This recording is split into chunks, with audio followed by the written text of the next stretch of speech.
for Leadership Mondays on Vuka Online Radio.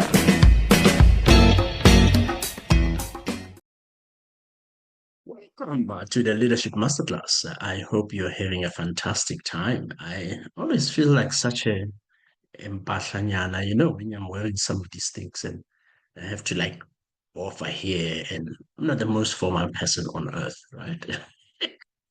Welcome to the show. Today is a finalization. Finalization maybe is a strong word because we don't actually finish, right? We had conversations, I think, in the last season, particularly talking to women, the Tshwane Women in Business, winners, and we had a conversation there with them about their successes. And you know me, my interest is not so much in the excitement and the titillation that comes with it. It's great because we can celebrate. But I was quite curious a lot about a question. So if we just look at this study, just look at this five women um, from the city of Tshwane, as a small sample of young entrepreneurs, young women entrepreneurs that are coming into our space and are showing up. And I hope you managed to actually catch the episodes. And if you can't, they are alive on Voga Central YouTube channel. I'll put a link somewhere. And then they are also alive on our Spotify channel. And so you can actually catch them at any time and use them as case studies as well, because I think they are quite important case studies. But I digress. So I was kind of curious about these five young ladies. What is it that we are learning from them? What is it that an entrepreneur, a female entrepreneur, particularly, but not necessarily exclusively, can learn from? What does it take to be a winner? Are there patterns that we are getting, or is it just luck, right? Because I think sometimes you sit in there, you're trying to start your business, and then all you actually really think about is, I know these people, they have a snake. If you're South African, you know what I'm talking about. Um, or they have they are very lucky, or they have connections. We have so many reasons and excuses that we're actually giving around why other people are successful and we are not. So today we are actually just looking back at this last season of talking to some of the winning women in entrepreneurship to see what is it that we are learning from them. You are on the Leadership Masterclass, and we will be back after this.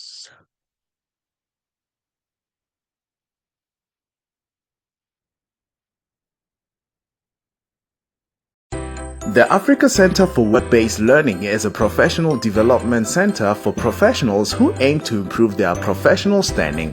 This means that the learning programs we run are more than just academic programs.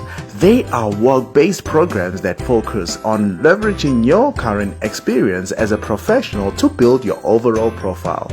A year down the line, the Africa Center for Work-Based Learning is developing into a preferred center for professional development in Pretoria, with 8 professional development faculties including accounting, teaching, entrepreneurship, as well as IT and many more. For more information, go to acwbl.org or dial +27 12 751 7608. The Africa Center for Work-Based Learning, where work is learning.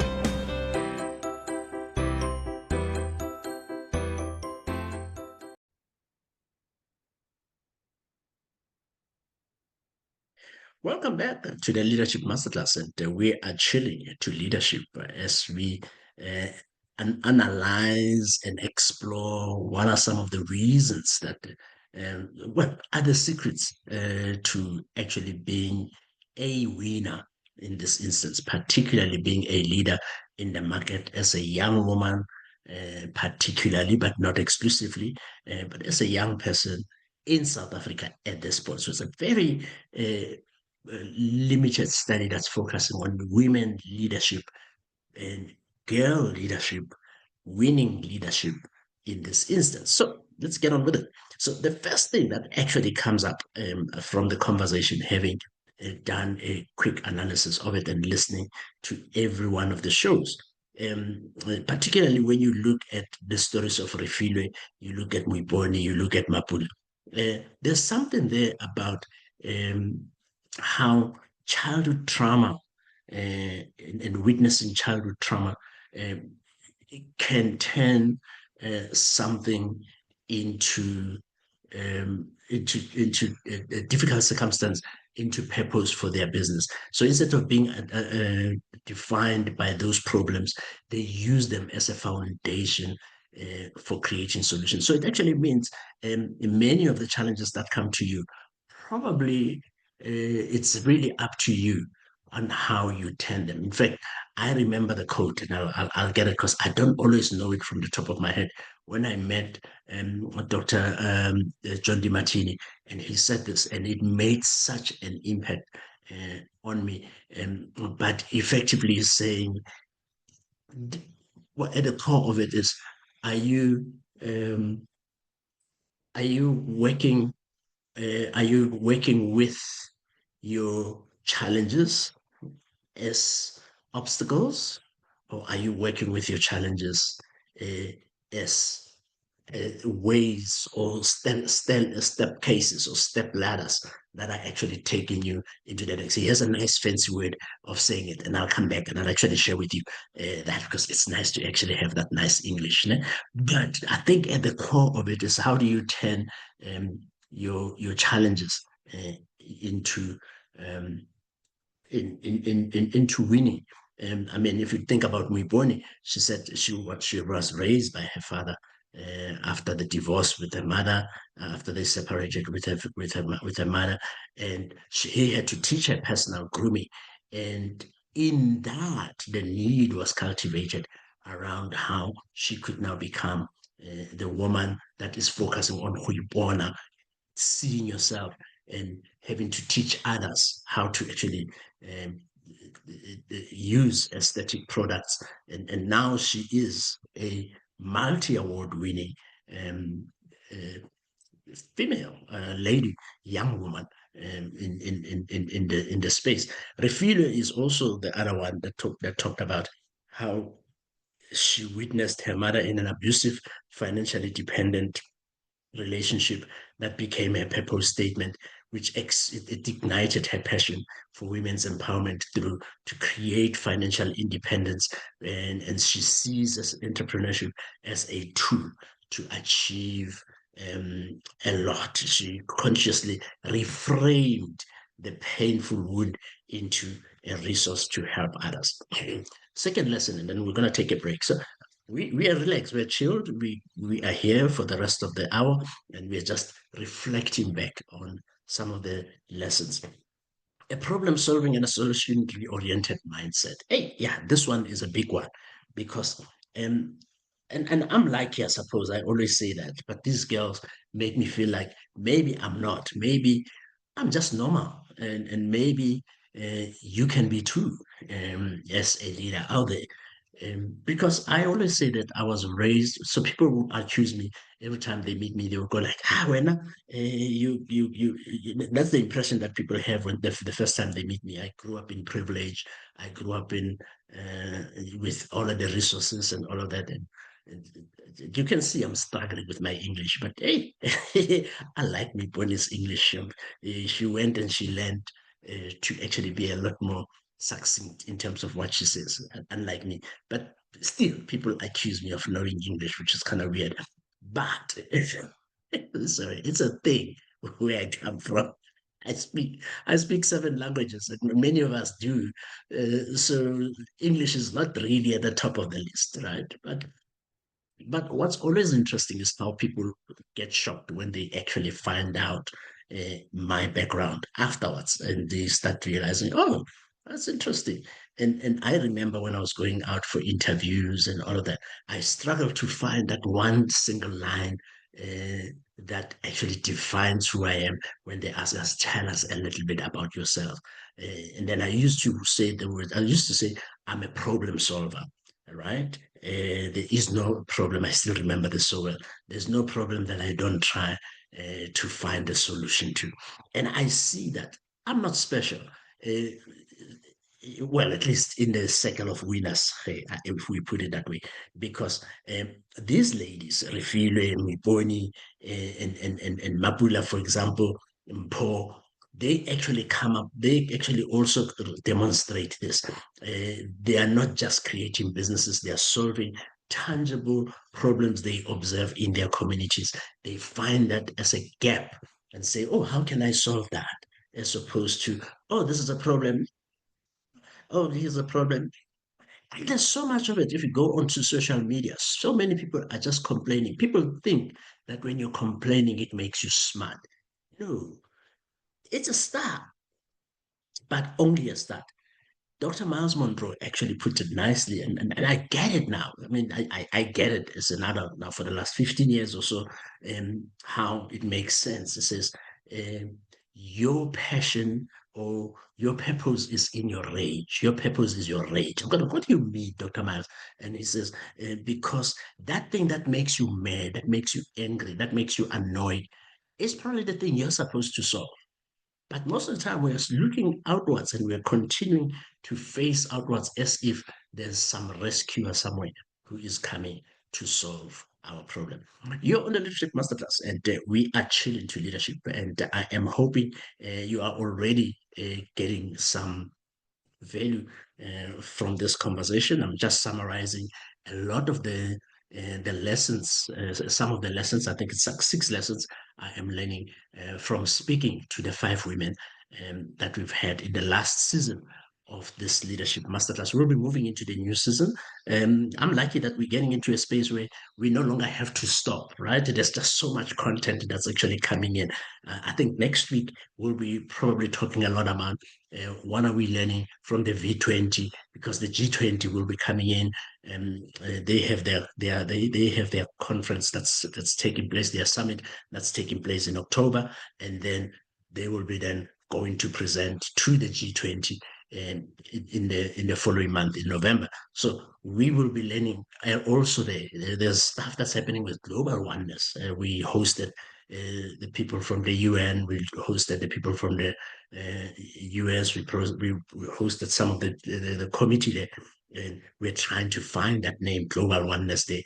Will the 25th of October be Global Oneness Day? We are working very hard behind the scenes to also support that. So I think this is in a way how Vuka is becoming an inspirational radio station, because again, that's another thing. People think inspiration is a religious concept. No, no, no, no, no.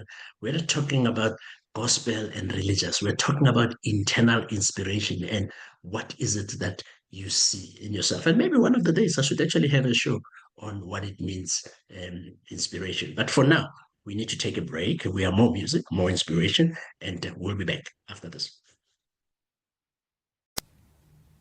How do you know the life or personal coach you're about to work with is who they say they are? How do you know if they can do the job? At the Africa Board for Coaching, Consulting and Coaching Psychology, we can tell you. So, before you share your secrets and spend your money, check with us first. Visit www.abccccp.com or call us on 012-751-7608. The ABCCP, the professional body for coaches. My people, dear boy, welcome back to the Leadership Masterclass. I hope you're having a fantastic time and you're learning something. Get in touch with me at Vuka Online Radio everywhere, or at Vuka Central. We are now Vuka Central. We always have been, but we are moving into us. You can see these shows on Vuka Vision, but you can also get to listen on Vuka Online Radio as an in audio format. So we got you everywhere. We continue the conversation in terms of some of the lessons I'm learning from some of these ladies. August was Women's Month in South Africa, at least, but in March it will be Women's Month everywhere in the world. These are some of the lessons that perhaps we can take into that. That's why for us, we don't limit honoring women only on Women's Day, because women hold up half the sky, right? A leadership philosophy rooted in service and accountability. It is amazing how many people start business, né? And they just start the business because they see cues happening behind someone's business. And they go like, oh, that must be really, really good business. According to these women, in this conversation that we had, they are actually thinking about that very differently. And that's what makes them winners. They define leadership not by a title that says, oh, I also want a job. Oh, I also want a role. Oh, I also want to lead. It's not the also leadership. It's how do I service my team? How do I service my community? And how do I hold accountability to these people? My colleague, Good News Caroline, talks a lot about leadership and love and I think I've recorded one or two clips on the YouTube channel. You can check it out also as well there if you go to my YouTube channel um, around love and the fact that you actually cannot be a fantastic legendary leader if you don't love the people you serve. To be honest, most of the time there are days when I wake up and I go like, "Oh, man, people drive me nuts, man. You know, like people just drive me crazy. I work a lot with youth. I work a lot with adults. I work a lot with executives. All of those people, they drive me nuts. They drive me insane because sometimes they just don't see the forest for the trees. But I then have to remind myself, hold on, Negro, hold on. you that's why you are here.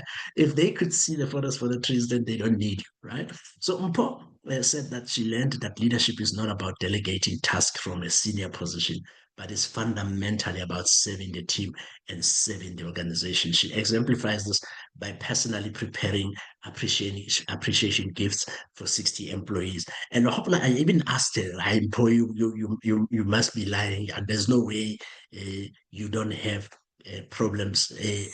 People are struggling. What can we learn from you? She says, it's not so much that I don't have problems, it's that I've created a culture of leaders, of people that actually kind of got my back. Kind of culture. If you remember, in the last season, the previous season, we spoke to Red, and uh, Red talked about a got your back culture, got your back culture. She kind of exemplified that. I created a got your back culture where people got my back and people know that when you work here, you work with and for the organization, but you find your own value in it. And she believes that if you take care of your people, they will take care of your business. I think that's the word that she said. And of course, we've really talked about how leadership comes at a price. You have to be accountable, you have to be transparent, you have to lead by example.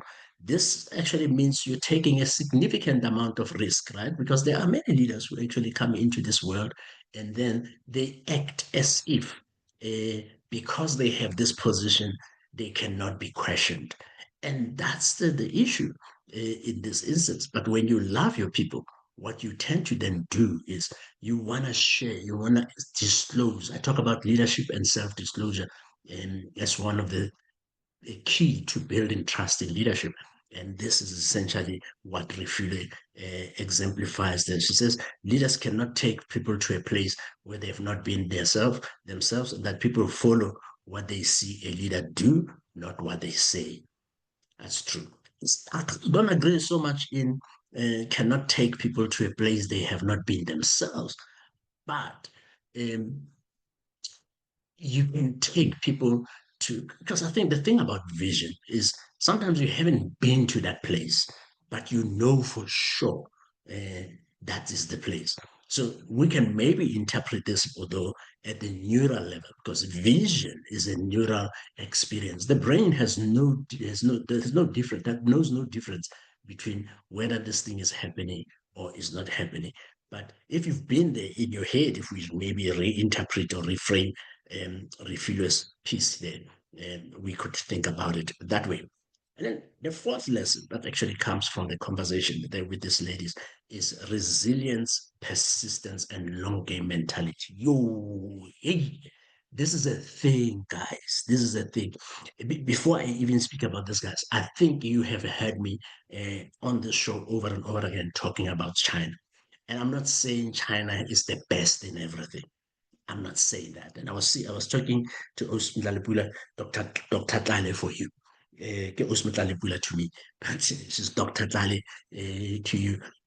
Dr. Mtalepula, we were talking about, she was in China and we had beautiful conversations about what she's learning as she was hanging around there, because it was a nice reflection in terms of my own experiences having studied China for the last 15 years. And one of the things that Chinese do that we do really badly across the world, even the Americans, is how we continue to focus a lot on short-term goals and short-termist approaches to running a country, to running a business, to running a family. In this instance, and to running your life, we want things to have come to us yesterday. This also reminds me, hey, you guys know I'm into music a lot, and one of the songs that continues to inspire me all the time is the song by Gladys Knight, "Overnight Success," and she says something exactly like this in terms of her own journey, and that made her a legend that I'm speaking about today. In her 80s, she said, "People think the things you want should have come yesterday." That's not how it works. So these entrepreneurs, they demonstrate resilience in the face of systemic personal challenges. Muponi credits her persistence to understanding that entrepreneurship is a long game. She actually is quoted what's his name, Mr. Zungu there, and she says the perspective gives a peace and helps us stay focused on building generational blessings than seeking a quick result. Like if we can solve this thing, guys, because we are man, like like you coming in, you are in a rush, you wanting to snap your fingers, you're thinking this thing is TV. On television, the next week somebody sends an application to CIPC. Next week, they are an entrepreneur and their CEO. Hey, dear boy. Dear boy. And you have to have a beautiful vision that actually keeps you awake, that makes you wake up after you've been knocked. So I always say, people go like, "Ah, you look like you don't lose." I say, I lose every day, but I don't care, because one thing I'm not losing on is the journey, is the fact that I'm going in that direction. Ne? Mpo faces challenges of having an achievement dismissed by others who attribute her success to being a black and female. So rather than letting that negativity deter her, she focuses on the positive and continues to push forward. And again, this thing about the positive, for me, I reframe positive to say, I know where I'm going. They don't know, because people don't know your journey. But the paradox of leadership is that you now have to tell people what your journey is so that they can come along with you. You're still alone technically on your journey, because that's your burden to bear. But you can always have other people coming to you.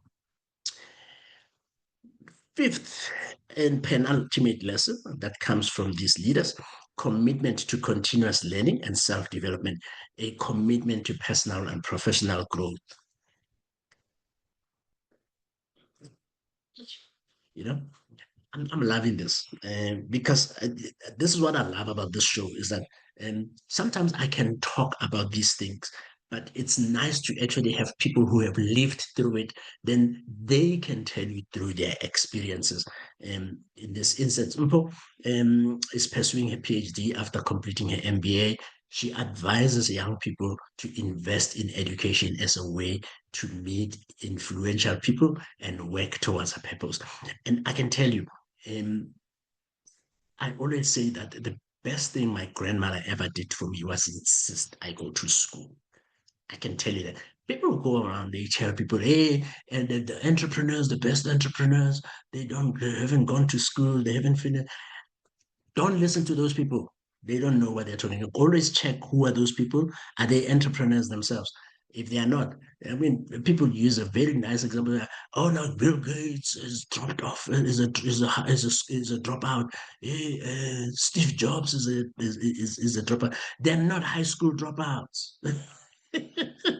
They dropped out from Yale. They dropped out from Stanford. Some of the leading universities in the world. So they did not, they are not without education. If you listen to Bill Gates, if you listen to Warren Buffett, if you listen to all of these people, they continued to learn afterwards. Steve Jobs, what people leave out is that Steve Jobs didn't drop out. He dropped out of a course to go and study something he really loved. And he started creating calligraphy and writing, which actually led to us now having to work with these fonts as part of the iOS or Apple, a defining factor of Apple, and continued to learn afterwards. So many of our leaders, they kind of like sit in spaces and they think they have arrived, and then you're not learning anything, especially today when the world is shifting and changing so much. You have to actually learn and keep up and keep up and keep up. But I think the other thing, though, that I want to say, as far as this learning is concerned, avoid useless learning. While no any kind of information is important, the question is it relevant to your path and your journey? Hey, our people love PhDs, but our people love qualifications. Forget the qualifications. Don't pursue a qualification. Pursue a learning that will lead to a qualification. A qualification becomes a result, but you are pursuing a particular learning path that will enable your vision, that will enable your direction, that will enable you to do the things that you're supposed to do. Hey, I can go on. Let me start wrapping up. Number six. Um, before we go to number six, I like this. Refugio invests in her personal development through therapy, working with a psychologist to build self-awareness and emotional intelligence, which she sees as critical. And I think that's part of it, because I kind of like stated a lot of the outside learning, but there's a lot of inside learning. Who am I? What am I about? What am I doing? What am I committing to? What am I changing? People don't know themselves. And it says in Alice in Wonderland, if you don't know who you are, any road, if you don't know where you're going, any road will take you there. But the Chinese say, if you don't know, the beginning of wisdom is knowing who you are. Umang. Lastly, an action-oriented mindset. Hey, yeah, this reminds me of the 5 ingredients of leadership. And so I didn't actually influence this thing. I just did an analysis of this, but I like how this actually links very nicely to my 5ILL model. And in the 5ILL model, action is the last part of the model. Many legendary leaders are not just directors. They don't point fingers and they say, go there, go there, go there. No, no, no. They do. They take action. Refugio advises listeners that there's no perfect timing, that there is no perfect time. No, the true magic is you just start where you are with what you have. She urges people to be active players rather than bystanders waiting for something to happen in your communities, guys. We keep talking about as if the government should come here with dust and then come and spread, and then there will be nice houses and nice rent, nice service of creating the services in your neighborhood. I was like really irritated. I think at the beginning of the year, some of you might know when I went to smoking, I was like annoyed at how dirty some of the places are, and I just couldn't understand why we allow ourselves to live in such spaces, because it shows you know. Ukulimala kwengqondo, it just doesn't work, because if your surroundings are not conducive, how are you going to be? What happens then in terms of your internal, right? And I was irritated when I got to the Department of Home Affairs there, and there was grass all over. Yeah, there was grass that was cut somewhere, but you could see that, man, we just there. I know, guys, please. So Mripone echoes this sentiment, telling young people there's no better time than now. Where you are, what you have, what you don't have, the title you have is enough. Take action. The little you have actually is enough. Take action. And I say, at the end of the day, whether you do or you don't, if it's meant for you to do, it's not going to change until you do it. You're on a leadership masterclass. We're coming back. We're starting to wrap up by reflecting on what are some of the challenges that these leaders, because it's not like they didn't have challenges. What are some of these challenges that we need to be paying attention to as a leader so that you can already prepare yourself in this instance? Let's take a break. We'll be back. The home of inspiration every day. Most people give up on themselves easily. You know the human spirit is powerful. From news, Countries across the globe have been hit by the COVID-19 virus. views, There's a global trend to see an increase in GBV incidences, specifically domestic violence. sports, What do you say? It's a really good ball. It's Shabalala. and music to inspire you every day.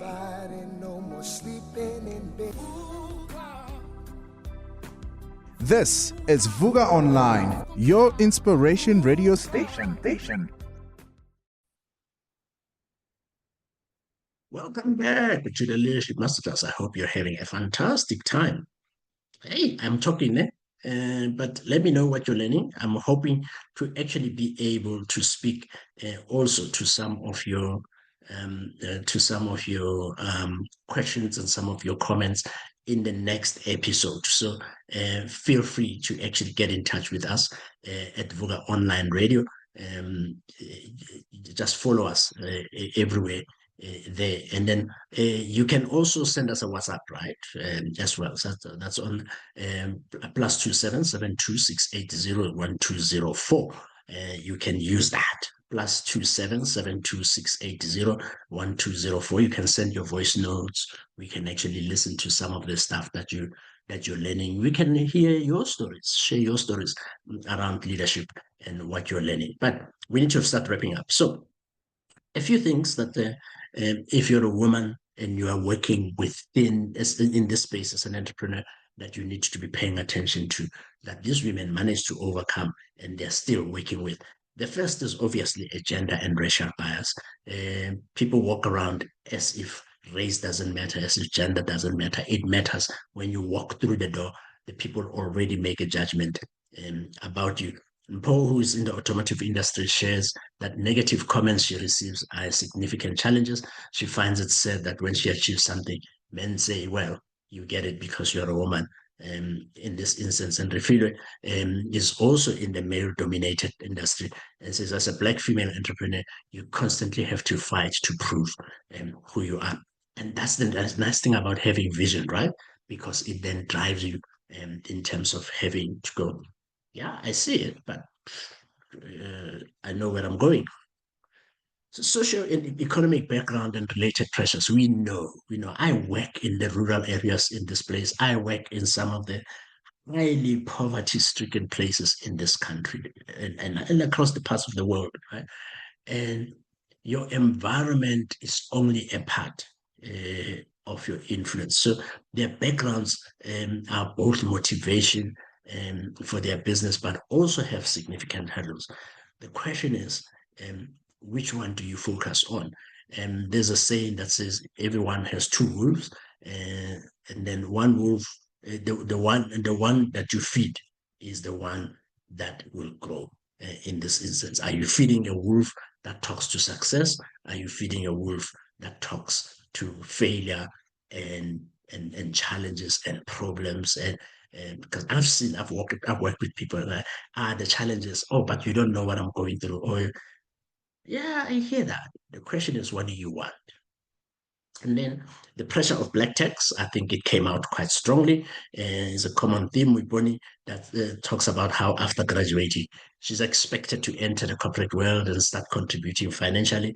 You have to add 50 rand there to malume le borangwane, parents sometimes. The lack of supportive environment also comes up as one of the major challenges. So, with that having been the case, how do you prepare? How do you create internal support? Who are the networks that you actually have to get into? And I think we spoke a lot about how many people use personal history as a block. But how can you turn that into um, into lemonade? Of course, financial. I remember when I was starting up as an entrepreneur, and I was starting to mentor entrepreneurs. Everybody will tell me, "But I don't have money. But I need cash and I need income." Guys, I know people who have money who still cannot make the things that they want to make happen. But I know people who don't have enough, who are actually legends today. And these ladies talk a lot around that. They talk about bureaucratic red tape. Be ready for it. Be patient and wait. Follow the compliance process there. And of course, pay attention also to yourself. All of that stuff can have a very difficult personal toll on you as a person. How do you take care of yourself? How do you rest? How do you exercise? How do you eat? And most importantly, how do you take care of your spirit? Whether you go to church, whether you a Buddhist, whether you are a meditatist, it doesn't matter, but figure out how do you feed your spirit. Do you go to movies? Do you watch TV? Do you binge deliberately? Do you put that time of binging just for you in terms of just watching? I'm not talking about binging in terms of eating. I'm talking about binging in terms of watching movies. We have run out of time, so I'm going to stop here. All of this stuff will be available as well on the Vuka Online Radio page somewhere on our social media. So go and follow at Vuka Online Radio. I'll actually put particularly this last piece. But what I really want to say, and I want to reach out for this because I want to leave you with this statement because it is exactly what is a big theme for all of these women. And I hear so far that the awards are taking place. This year's awards are taking place on the 30th of August. So don't mind me not looking at you. I am trying to find that quotation from Dr. DiMartini while I'm talking to you. So the awards are taking place on the 30th of September, and the Tshwane Women in Business Awards. And so be on the lookout, follow the TIDA, the Tshwane Economic Development Agency, on their networks just to check out when they're happening. Let's see what lessons are we learning. Let's see who else are the heroes in our community in the city of Tshwane. Vuka Online Radio is based in the city of Tshwane. Although we're talking to the world, 200,000 odd people across the world, we are rooted in the city of Tshwane. Closing word.